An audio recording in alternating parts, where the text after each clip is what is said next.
Hello, hello. Welcome to another episode of the Healthy Savings Podcast. I'm Sasha Gribov. I'm your host. I'm the co-founder of Milu Health. We're joined by Justin Futrell, who is a self-funded benefits advisor at True North Companies. Justin, thank you for hopping on the podcast and being here. I'm happy to be here, Sasha. Justin and I got to know each other a little bit earlier this year, and normally, Justin, we get right into like your background and how you got into the world of healthcare and benefits, but you do so much cool stuff outside of that world with a lot of your nonprofit work that I kind of want to start there. Maybe just introduce yourself, but like I really want to talk about like it's rare, for someone who's building their own business in the healthcare space to like be able to go and create another thing from scratch. So I want to talk about that. Amazing. Yeah. So I will say, because this ties into the clean water projects, the reason I started that first fundraiser in 2018 for clean water was really because my girlfriend at the time decided to quit her job and move to Thailand to do something more fulfilling, which was volunteer at an orphanage. And I was so inspired by her ability to just drop everything and follow what she thought might be a passion, a purpose of hers, that I thought, wow, what can I do? And the one thing that came to mind, Sasha, was learning about how difficult life is without having clean water. Healthcare is important. Education is important. Economic development is important, but none of them are anything without having access to clean water.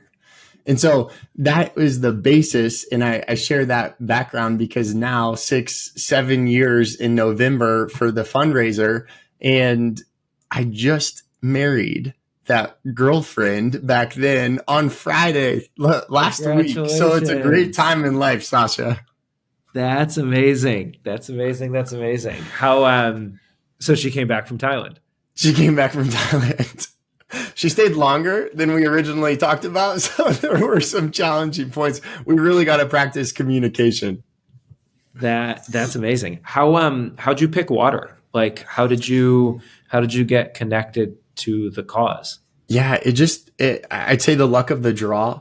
I happened to do an off-campus study course where the class, as an economics major for myself, it was economic development in rural Africa. And what we ultimately learned was that it doesn't matter how good the economy is. If kids are spending half the day searching for water, if they're tired when they do get to school because they already walked 5 miles to and back for water in the morning. And it was the founder of Tanzania Water Fund is also an alumni from Cornell.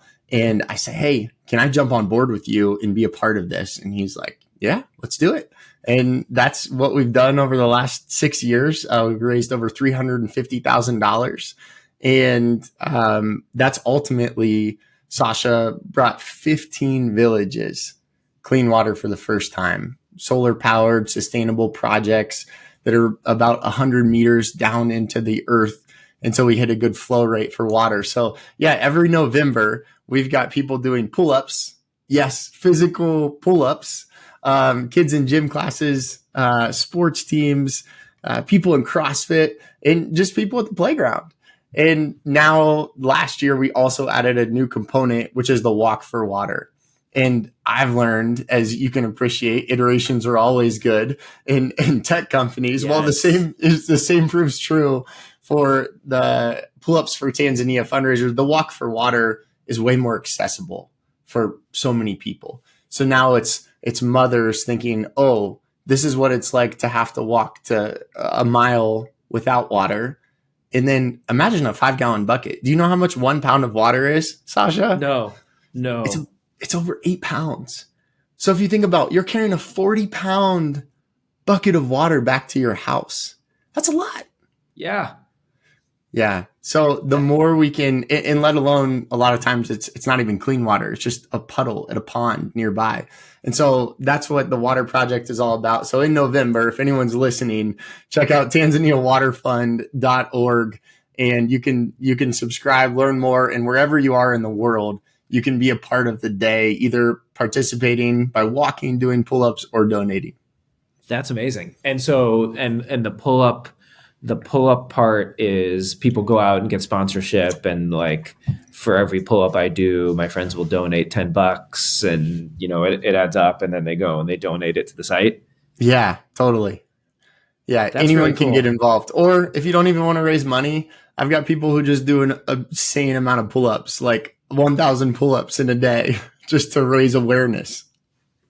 That's really cool. So then, how many trips have you done? Because I know this year you did a trip to go and was it to build the well, or was it to like inaugurate the well when you went this year? Not so much either. And yeah, that comes back from like learning about toxic charity. And, you don't want to build into the white savior complex, but you still want to be like a really supportive environment. And so that's where we try to fall in.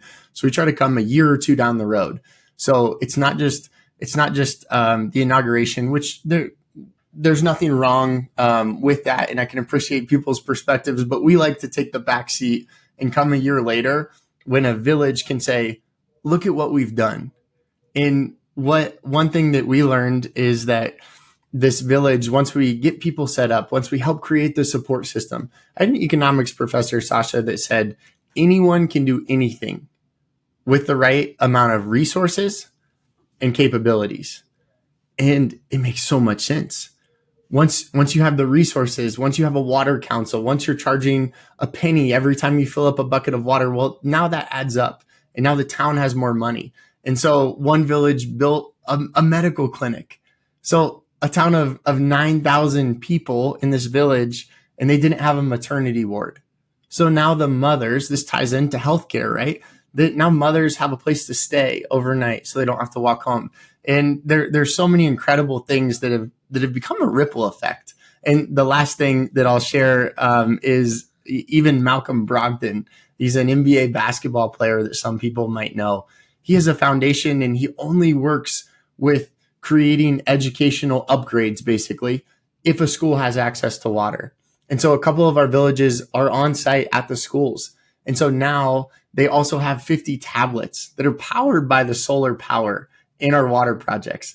And I could talk about this for an hour. So Sasha, you gotta cut me off so we could talk about our healthcare system. Fair, fair, fair, fair, fair. But just it's cool stuff. Okay, so then jumping to our healthcare system, how did you get into this world? Like how did you find yourself in employee benefits, working with employers to try to improve their healthcare options? Yeah, one wonderful guy from my college at Cornell said, "Hey, I want you to meet these three people." And one of those three people said, we don't really have an opening right now, but come back in a couple of months and we might. And I took that to heart. And a couple of months later, when I had no luck getting a job right out of college, say, "Hey, I think we got an opportunity for you." And it ended up being in benefits. And I quickly learned that, Sasha, it's crazy how many intelligent, well-educated people have absolutely no idea what goes on in our healthcare system. Every year, I have friends call me. They could be a doctor themselves. And they're like, "I don't understand the billing. I don't understand how much I'm paying." And I'm just thinking, you're in the healthcare system. This is nuts. And I saw the need coming from a family of teachers to help people, to teach people what's going on. So first I had to learn, like, what's going on behind the scenes. How are all these players making so much money? It's a $4.5 trillion health system. And how is it that so many people are confident that 20 to 25 cents of every dollar is waste? How do we figure out what that is? And then how can I teach people about it? You didn't come out of college with an innate knowledge of deductibles and copays and coinsurances, and I mean it's wild. I've been in healthcare technology for a decade plus, but I've been in employee benefits for about 2 years. But I understood it pretty well beforehand. Like I understood billing and CPT codes and payers and providers and all that stuff. I was talking to someone who's building their own health plan yesterday, and like it took me about 4 times to get it. Like it's like a new concept where like there's no deductibles, etc. But like just like slightly shifting the part that I now get totally blew my mind and left me scrambling to like figure it out from step one. So I agree with you. No one has any idea what's going on. Yeah, and We're all you've been in blind. it. Yeah, you've been in it for years yourself in one aspect, but there's so many aspects. I mean, it's like I think 18% of our economy. There's so many jobs around healthcare in general, and I heard you, Sasha, on a previous episode talk about your family.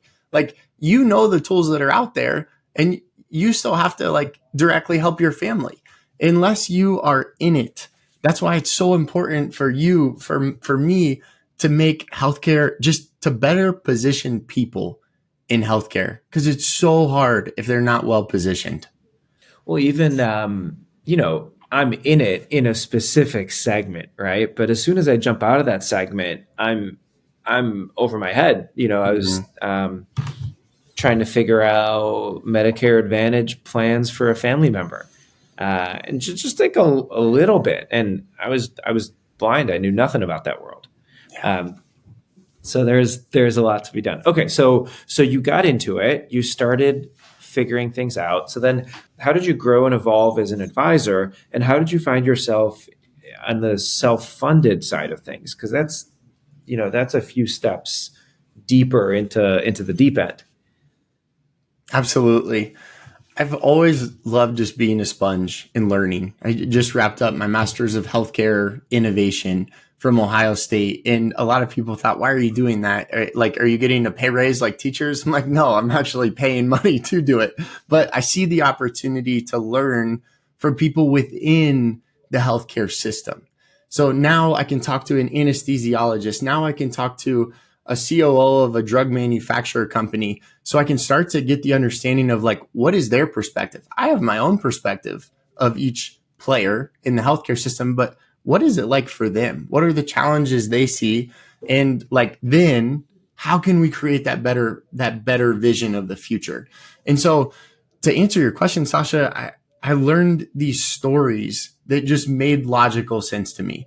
I'll give you two examples. The first is with colonoscopies.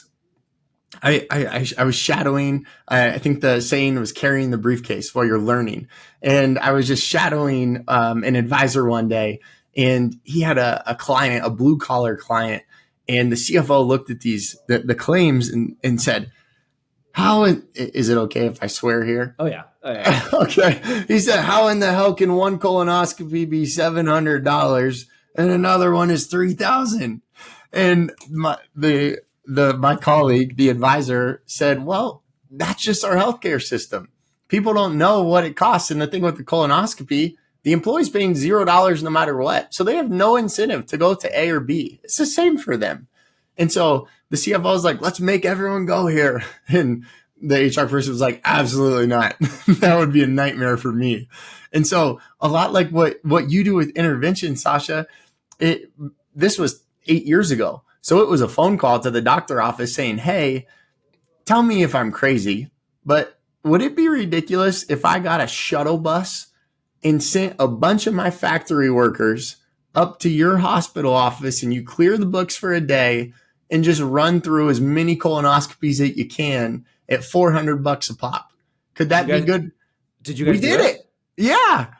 And so the incentive, so then once you know it's financially good for the employer, the question becomes, how do we also make it good for the employee? Right. And we made it good for the employee. We say, hey, if you go do this, you get the rest of the day off. And so the morning shift got the afternoon off, and the afternoon shift got the morning off.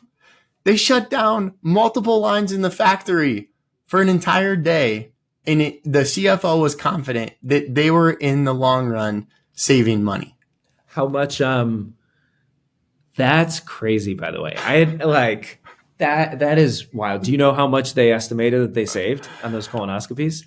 I'm not sure. I think there were around 40 people that participated. So if you think about it, if they were going to the cheapest place at 700, well, all of those were saving about 300. And if they happen to go to the $3,000 ones And then anywhere in between, it was 8 years ago. So I don't know the exact example, but I'll give you a more recent example with hard numbers that I just ran into last week here in Denver, Yeah. Colorado. Hit me. And that was around, this was another creative idea I heard from Adam Rousseau, who is the founder of the FIA group. And they're experts with self-funding and compliance. And so they did within their own company this program on diapers and wipes. And what they found was hospitals cost different things. So this example for last week in Denver, Hospital A, $19,300 to deliver a baby, a normal delivery. Hospital B, $6,500. I looked at these prices and I was mind blown. And this was the first time that we had seen this directly here in Denver with this client. And they were also shocked. They said, "What can we do about this?" And I said, "Well, we can get creative. Like, what if we save, so think about this, Sasha. If the employee is spending $5,000 either way, that means the employer on the back end is spending about $1,000, $1,500, or $14,000 on the back end. So if there's $13,000 of a delta, how do we figure out how to get creative and incentivize employees if they want to do something?" So we say, "Hey, employee, if you choose to go to hospital B, which also is high quality, and here are some reviews, then we'll mail diapers and wipes to your doorstep the first of every month of the first year of your child's birth, so you don't have to think about it." I love it. I love it. I love it. It's crazy. I read that example somewhere. It wasn't the FIA, maybe it was, but I don't think it was the FIA. I think it was someone else like a while ago. And they did that, and I thought it was genius. So we had a group. It was a group of provider practices actually, and they have a workforce with a lot of women who go out on maternity leave, a lot of PAs, NPs, and MDs in their late 20s, early 30s. So I was like, okay, back of the envelope, like, how much are you spending? And they were in a big city with a few big hospitals and a few really expensive ones and a few not expensive ones that were also high quality. So like, perfect. This is the best example ever. Let's go do it. And then they didn't want to, because they were afraid of telling their employee, they didn't want to get that involved in their employees' healthcare. And I was like, I get that. It's a personal decision for every employer. I totally get it. But if you take that perspective, you just got to understand how much money you're losing. Like at scale, you're losing $1 million, $2 million. At crazy scale, $1 billion. By not getting that deeply involved. Yeah, that's a great example. And it also, that's where I love to just challenge leaders. I say, "Hey, I can appreciate you don't want to carve something out. You don't want to say you can't go to this really expensive hospital, but it would be a shame to not give employees the opportunity to not elect that option," right? We can do it in a way that it's not just the stick. We don't just say you can't go here. We say, "Hey, if you need this and you happen to go to one of these three places that are high quality and reasonably priced, we want to reward you." And so instead of paying $5,000 for your surgery, it's only $1,000. Well, that's a big difference. Yeah. So I think the more we get creative and put ourselves first, we have to learn what's happening behind the scenes and how is it happening and how do we prevent that as best we can. But then two, how do we intervene? And that's why I love what Milu is doing, because it's an accessible way to intervene with people, to meet people where they are in a simple text message in saying, "Hey, you can keep doing what you're doing, but you might want to check this out because you might have the opportunity to save some money." Yeah, I mean, we feel the same way. It's not intrusive, and people sign up, and people want the help. Like if you tell someone something valuable at the time they need it, they appreciate it, especially if it's not robotic, right? If they get when we send messages, it's from one of our nurses. Now we have a ton of technology and automation on the back end to identify the thing and say something smart, but ultimately it comes from someone named Amy who has an RN at the end of her name because she's a nurse, and people really like that, and it's really helpful, and they respond. So I totally agree. By the way, I just did some calculator math on the colonoscopies. That was probably 40 to 50 grand that they saved. But I would bet that the production line shutdown, those costs they make up by finding a cancer, stage 1 instead of stage 4. Like, Mm. boom, you save that money there, and you potentially save someone's life. Yeah, absolutely. And we've seen that over and over again with the pandemic and people putting off elective preventative checkups and elective procedures. And the more, yeah, it's just hard to see people come down with a stage 3 breast cancer the first time they hear about it. One, Yeah. quality of life is shortened immediately. Two, it's about $80,000 a year instead of $15,000 a year. So leaders need to be thinking about both quality of life for their people and being a good fiduciary of the plan.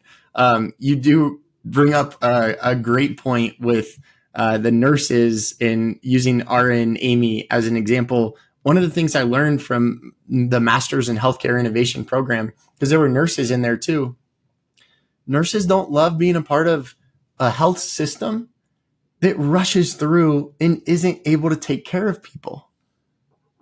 Yeah. Nurses go into the industry because they want to help people. And so giving RN Amy the opportunity to help someone is so impactful. And we have clinical management on our team as well, and they love what they do. They're nurses by trade, and they don't like being told they can only spend 7 minutes with a patient. That's not why they went into it. And so I think it's cool to see one of the things transpiring from all of the complexities within our healthcare system is that there are new jobs being created that are going back to the root of why someone wanted to go into the industry. And that's to help people. We're seeing that with doctors as well, with direct primary care, concierge health. It's a subscription like Netflix. So you're paying for it no matter how much or how little you use it. And that's what doctors want. They want to be able to spend time with their patients and build relationships. I totally agree. I mean, I don't know a single doctor who likes the status quo at a major system of like, boom, boom, boom, you've got your 7.5 minutes allocated, and that's it, And then, by the way, that 7.5 minutes, I just learned this talking to a friend who helps run a big health system. If I'm a doctor, I can also game that system a little bit. That 7.5 minutes can be spent with someone who's super complicated or super not complicated, and guess which one is going to make it more feasible to spend quality time. Folks who aren't complicated. So it's a broken system any which way. One of the things that we're excited about is, can you build a thing that looks out for people in a way that the system can't today, right? So like if you and I go to our traditional big health system in town, no one is sitting there saying like, hey, we need to get Justin back because we see that he's missed this or he's not adhering to this. Like that only happens at your visit, right? And let's assume you have an amazing doctor who really cares. So when you sit down with them for that 7.5 minutes, they'll see that this thing's going on maybe, and they'll try to fix it. That's once a year, right? That's not looking at data every single month. So whether that's us or someone else or employers themselves, like I think someone needs to build a system that can be constantly watching for people that are falling through the cracks and either about to have crazy stuff happen or already having stuff happen, and help them. Absolutely. And the stats are usually around 20% of your population are making up 80% of your claims, the old 80-20 rule. And we're seeing that drift closer to 10% is 90% of the spend. And so you bring up a great point. It's so important for leaders to make sure that there is a layer of intervention embedded in the health plan so that people aren't falling through the cracks. Sasha, last week there was an engineering company with 600 employees, and the insurance company that they were working with highlighted that there were 357 gaps in care. I was looking through this data. I said, were you guys aware that your employees and their families had 357 gaps in care. And they said, no, I've never seen this before. I said, well, that's crazy. This is data that you're given, and it's already a limited amount of data, given this is a $5 million decision they're making every single year. And icing on the cake, it's an engineering company. All they do is data. And so it's just mind blowing that healthcare has created a system to just not make educated decisions. The good news, I think what you and your team are doing, what me and my team are doing at True North, we're figuring out how to pull back the curtains and help people understand that, yes, it's a problem, but there are so many opportunities to just take small tweaks, and embed some new things in the plan and make it easier for people. It's just hard for people to comprehend that we can intervene in a way that makes it even better for the population. And that's what gives me juice. I love seeing it come to life, and I love seeing the success stories from employees that come down the road 6 months later. Well, even you guys bringing to one of your clients that there's 357 gaps in care. Like, you know who doesn't see that?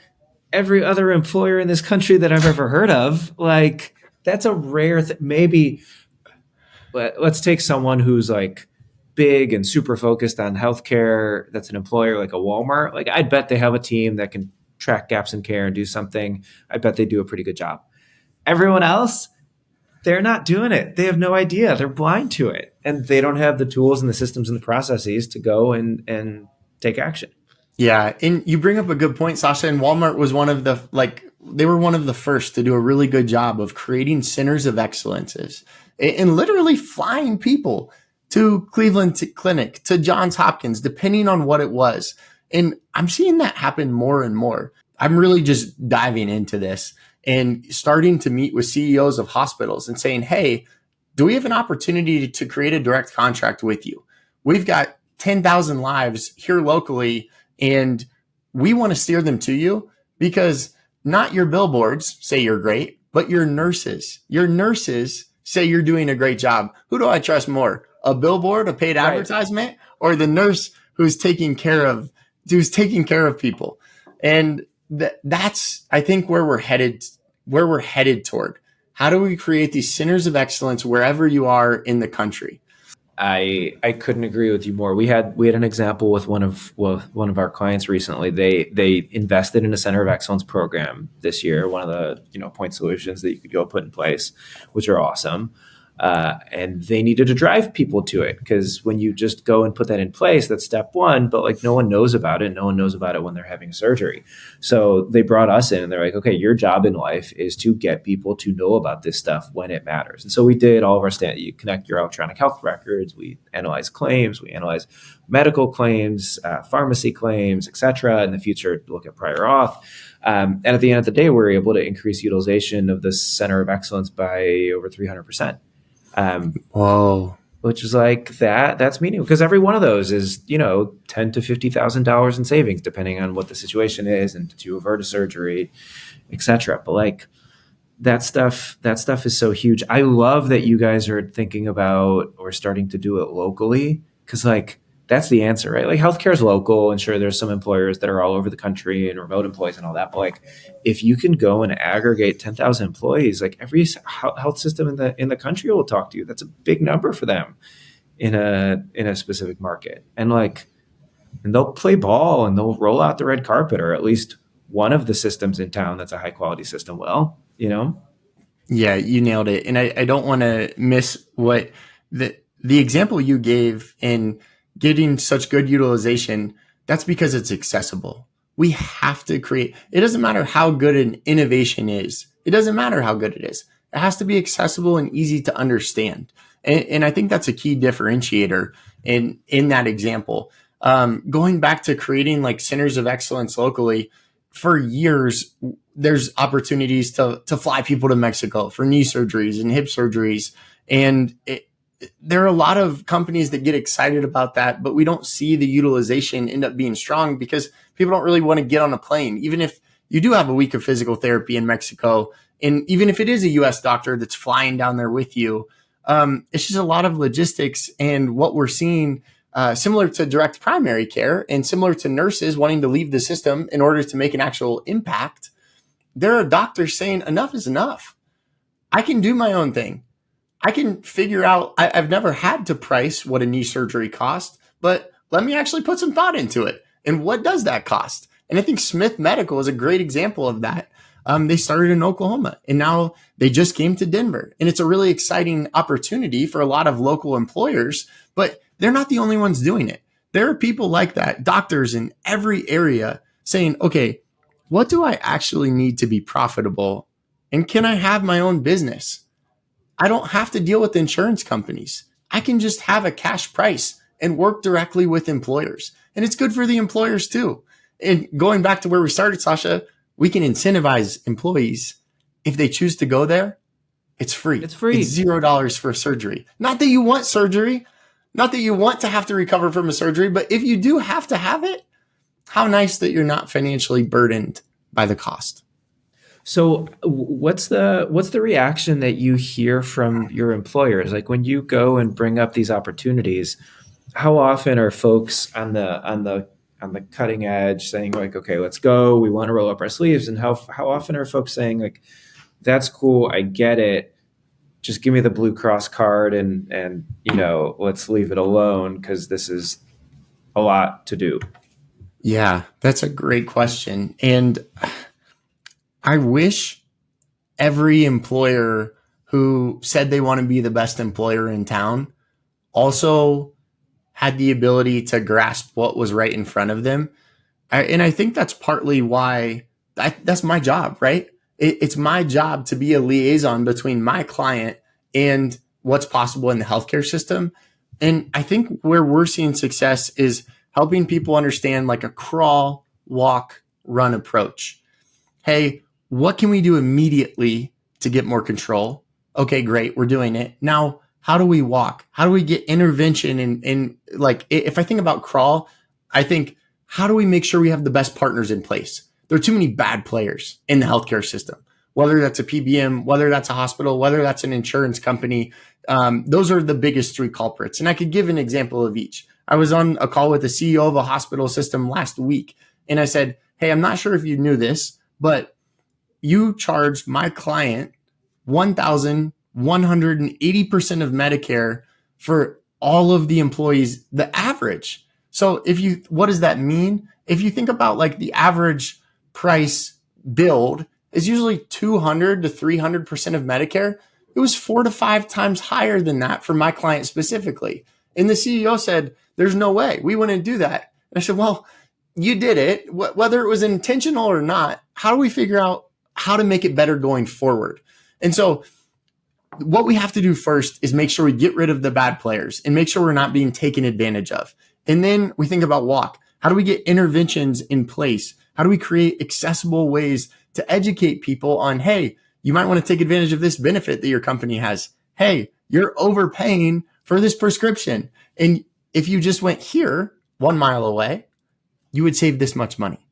And then run. How do we have everything going? How are we incentivizing employees to go to centers of excellence? That's kind of how I like to think about it, Sasha. As you go and roll that out with your clients, what's that timeline look like? Like, is it a year for each typically? Is it year 1 is crawl, year 2 is walk, year 3 is run? Do some of those stretch out? I would say the bigger companies that we work with, I mean, if you think of companies maybe 300 plus, it's generally more of unless they're in trouble, it's generally more a 1 year at a time. Because the challenge is, how do you come in and not overwhelm someone? And people have been so overwhelmed by the healthcare system. I'll mention Adam Rousseau again. I interviewed him once on my podcast, Tuesday Morning with Justin, and he said, it's incredible in the worst way possible that CFOs have literally put healthcare in this black box and just assumed they're going to get an 8% increase every year. It's absolutely nuts because there's no way they're raising their prices 8% every year. If you get an 8% increase on your cost of raw materials for your production facility. What are you going to do? You're going to go out to the market. You're going to dig into the inputs, figure out what's going on. You're going to change incentives if there's somebody that's a middleman in between you and the ultimate buyer. Like, you're going to Mm-hmm. do stuff. And in healthcare, some folks are just kind of like, nope, nope, I'm going to leave Yeah. it alone. I am seeing more willingness across the board to be open to new opportunities. And I think that's because even if a company is very financially sound and has no debt, they might aspire to grow and to grow and to grow. And if they're thinking long term, they probably know that it's not sustainable to have, I mean, to have an 8%, a 10% increase year over. It's just not sustainable. And I think what you and I know, and it's our job to educate people, there's a better way. And that's hope more than anything. It's hope, and we're bringing the hope to life, which what makes my job so fun. That's awesome. Who, what's the typical profile of an employer that you A, like to work with, and B, feel like you can have the most impact for? Hmm. I mentioned the best, like employers who want to be the best in their field. That seems to be the most fun client to work with because they're open to the cutting edge. They're open to trying something new because they want to. It's like Apple. I remember Apple saying they're never worried about what someone else is doing. They're working on creating what's next. And I think that's what the mentality of open-minded, growth-minded employers, leadership teams have. And so that's the ideal fit. As you think about the mindset, and it's all about psychographics. If we don't, if you just want to buy a Blue Cross Blue Shield card, we're probably not the best fit. You know, if you just want to buy United Healthcare and not think about anything else, we get more juice. We get more passion from taking care of people who will want to truly take care of their people. And there's a time and a place for it. And I think those groups can work with other people. That's okay. Makes sense. What are you excited about for the future? Like, where do you see the kinds of things that you're doing with some of your more innovative clients evolving to? Like, is it more technology? Is it better incentives? Is it deeper employee engagement? Is it something else that's totally far out there? Is it direct primary care? I think the technology, first off, has to exist. Integration of data, intervention with technology are non-negotiable. That's the way we're moving. We have too much. We have too much knowledge of data and prices and quality metrics to not be using technology. Incentives, absolutely. I think incentives are going to continue to play a role in the system. That example we gave with the person having a baby, if it's $19,000 at one hospital and $6,000 at another, there's no reason we shouldn't incentivize that employee either by way of a disappearing deductible and it being $4,000 less, or giving diapers and wipes, which might cost $3,000. Like, doing something tangible, I think, is helpful. And I love the diapers and wipes, especially because if you think about it from a retention aspect, Sasha, if you had a kid and you and your wife didn't ever have to worry about getting diapers and wipes the first year of your kid was born, you think you would tell your friends about it? Yeah. Absolutely. So it becomes not only a smart thing to do from a fiduciary standpoint, it becomes a recruiting tool. So why not use incentives and figure out how to make things better for your employees? I have a dream, and we were super excited about this in day -1 of Milu, which is have a payment card tied to all this stuff. And we haven't gone and built that yet because it's really complicated, as you can imagine. But like, that incentive needs to be there, and it needs to be really, really easy for people. And, maybe that's a card you can go swipe. Maybe it's closely connected to your HSA. Like, I don't know. I haven't figured that. And it can all be, done today in a more manual way, with diapers and wipes and with lists of great doctors and with centers of excellence and with reimbursements or zero cost care, right? Like the tools are all there. So I'm excited about how that can fit together. How, Apple Pay came about and said we're going to do a thing, and 4 years later, like I can walk out of my house without my phone in most of my suburb of Chicago, and use my phone and pay and make stuff happen. Like there's some solution like that for healthcare, especially like let's say that you guys go and you get a big health system to be a center of excellence for a big group of employees. Like there's some solve where it's just easy. Hey, you go to hospital system X, just, bring your phone. That's it. You're never going to see a bill. Not saying, boom, that's done. But like, I think there's some world there that someone can go build that becomes really magical. Becomes like an Apple-like experience, I like where your head's going. And to this day, Sasha, my dad just can't stand that I walk outside without a wallet. But I'm like, Dad, I don't need cash. I don't even need the physical credit card anymore. Now, sometimes I have been bitten in the butt, but it's very rare that you need that. And I like where you're going. You could essentially say, if you go to a center of excellence, use your gold card, whatever it is, use your gold card, and you don't have to pay a dime. That's pretty cool. Yeah. And by the way, that gold card, like it's branded with your employer, right? Like your employer is providing this benefit to you. It's not an insurance company that's doing it. It's your employer. Like what kind of loyalty and appreciation does that breed with the workforce? Yeah. Yeah, I love that. In the gold card, I have to give credit real quick to a book I read recently called The People's Hospital. And it was someone who was really passionate. I'm blanking on the author. We'll have to put it in the show notes. But The People's Hospital, he was a doctor and he hated that so many people were neglected in the health system. And it was really those higher cost claimants or underinsured people who didn't get the same care. And so they created this idea of like, hey, if you don't have money financially, if you don't have insurance, but you qualify, we'll give you a gold card. And it basically means we'll make sure you're taken care of. And I think there's an opportunity to apply that concept to centers of excellence for people who do have insurance. Hey, go anywhere you want to, Sasha, but if you choose to go to this center of excellence to get your colonoscopy, then you're incentivized with something, $100 gas card, $100 grocery card. If you choose to go and get a knee surgery from one of these three places in your area, then you don't have to pay a dime. You can use your gold card and it's free. Let's create it. Come on. Hey, honestly, we're all in. Like if you have an employer who wants to do it and you have a health plan that has the flexibility for that stuff, right? Because you can't do that on top of like your traditional but you got a self-funded health plan with the right advisor who's helping someone set it up. It's doable. We're in. All right, we just gotta find the first company who wants to test run it. Off we go. Hey, someday someone will be looking back at this episode and going, "Okay, this is where it all changed." I love it.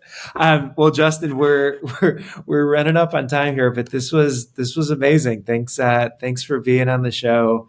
It's been awesome having you. So fun, Sasha. Thank you for having me, and thanks for listening. Thanks for listening to Healthy Savings by Milu Health. If you would like more information about any of the topics you have heard today, we would love for you to get in contact with us. Find us on the web at miluhealth.com.